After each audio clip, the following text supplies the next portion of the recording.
welcome back to my channel.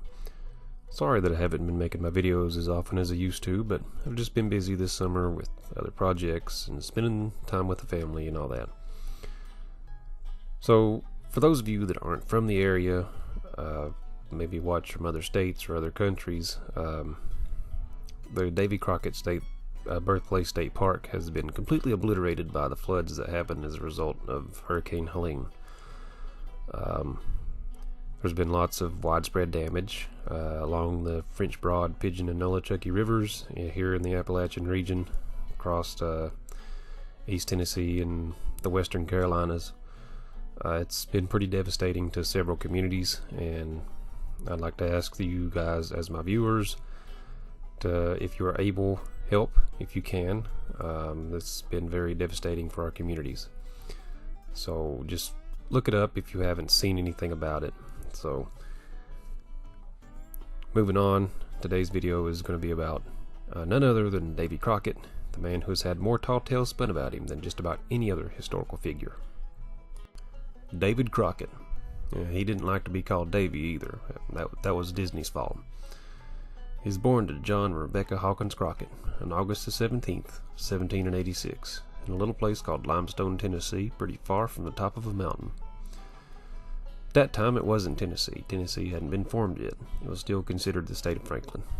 Now anyway, at some point when Davy was still small, his parents moved to the outskirts of what would become Morristown, along a stretch of the Great Stage Road, and they'd open a tavern. Now, Morristown at that point was nothing more than a string of small cabins that wouldn't be formed until 1855.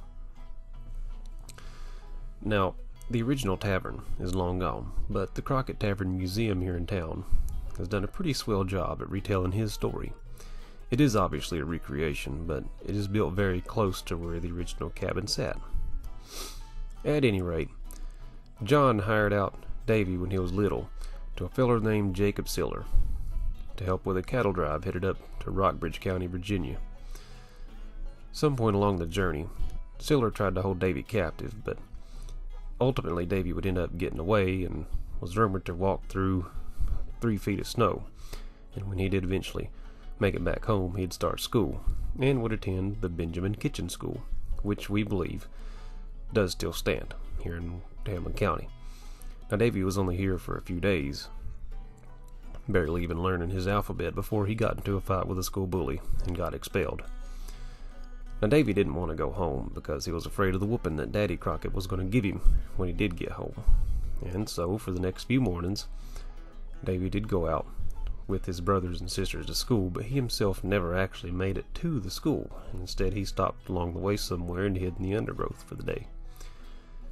It's not known whether or not he ever got whipped by his pa, but he never did make it back to school. Instead, he would sign up for a cattle run with a man named Jesse Cheek, feller who operated a store at a place called Cheek's Crossroads, also in Hamlin County.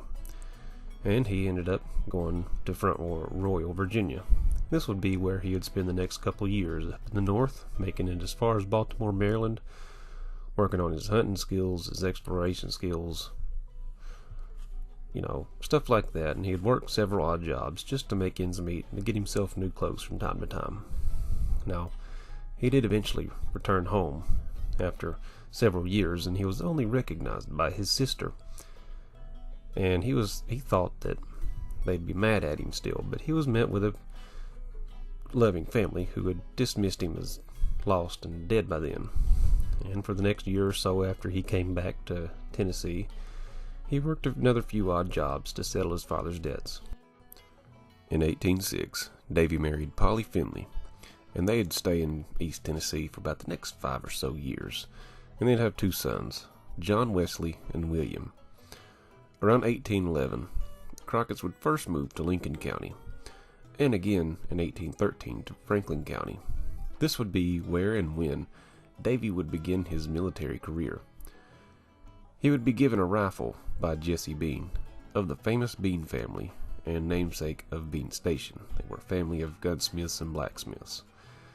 They had a forging gunsmith shop in a cave not very far from the Crockett's property. Davy would first enlist as a scout under Major Gibson in Winchester and aided in a small battle against a tribe of natives. and in November of the same year, under Andrew Jackson, Crockett would aid in the massacre of the Tallahatchie, which was part of the Creek War of 1813 and 14, and involved the massacre of 186 Creeks, including women and children. Now, Davy was never proud of that, and to speak to that further, Davy was never a fan of how the natives were being treated. But I guess you just have to do what you gotta do. He re-enlisted in 1814 as a third sergeant under Captain Cowan's company, and traveled with them to Florida to drive out bands of warring natives. When he returned home, he had his third child, and his wife Polly had died of some unnamed sickness in the spring of 1815. He would be elected to be a lieutenant in the 32nd Militia of Franklin County, and before the end of summer would marry Elizabeth Patton, a widow with 2 kids. They would move to Lawrence County, Tennessee, where Davy was elected Justice of the Peace in 1817 and became the town commissioner of Lawrenceburg and colonel of the 57th Militia in 1818. Now, Crockett would resign as commissioner and ran for a seat in the state legislature as a representative of Lawrence and Hickam counties. In Lawrenceburg, he had established a distillery, grist mill, powder mill along Shoal Creek, but in 1821, a flood destroyed all 3 of these and forced him to move west Tennessee. 1825 was his first bid for a seat in Congress, but he was defeated. However, he was encouraged pretty heavily by Major Marcus Winchester to run again, and he won the 1827 election for House of Representatives, and was re-elected for a second term in 1829. This would be when he famously went against the Indian Removal Act introduced by Jackson, and he was the only representative in the state of Tennessee to do so. Now, moving on a few years, his run in 1835 was undermined pretty heavily by Andrew Jackson. He had been very, very outspoken against Old Hickory and his policies, and he was likely way too reliant on his political ghostwriters who wrote his speeches, as he went as far to call Andrew Jackson a greater tyrant than Cromwell or Caesar, and this got Jackson pretty mad, and he would have his friends to cause Davy to lose the election of 1835.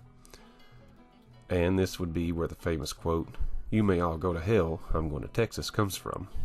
Additionally, Crockett had written priorly in December of 1834 a letter explaining that he would leave the United States completely for the wilds of Texas if Martin Van Buren was elected president, which that wouldn't happen until 1837. And in November 1835, he set out for Texas with a couple other folks, and eventually met up with the New Orleans Grays. And they set out for the Alamo. Now, it's told that during the siege, Davy was always trying to tell stories and jokes to keep everybody's spirits up.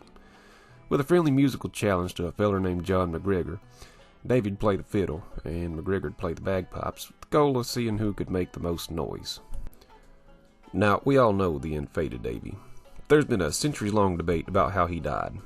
Some believe that he died a warrior's death and was surrounded by the bodies of his enemy. Others, such as Colonel Enrique de la Pena, claim that he was among the several men who surrendered and were executed. So I'd like to ask you, how do you think Davy died? Do you think he went out in a blaze of glory, or do you think he surrendered? Please tell me in the comments below. Thanks for watching.